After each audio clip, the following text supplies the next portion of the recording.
اللہ تو لوگوں پر ذرا بھی ظلم نہیں کرتا، لیکن لوگ خود ہی اپنے آپ پر ظلم کرتے ہیں۔ اور جس دن اللہ ان کو جمع کرے گا تو وہ دنیا کی نسبت ایسا خیال کریں گے کہ گویا وہاں گھڑی بھر دن سے زیادہ رہے ہی نہیں تھے، اور آپس میں ایک دوسرے کو شناخت بھی کریں گے۔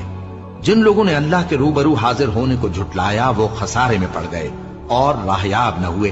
اور اے پیغمبر، اگر ہم کوئی عذاب جس کا ان لوگوں سے وعدہ کرتے ہیں تمہاری آنکھوں کے سامنے نازل کریں یا اس وقت جب ہم تمہیں اٹھا لیں، بہرحال ان کو ہمارے ہی پاس لوٹ کر آنا ہے۔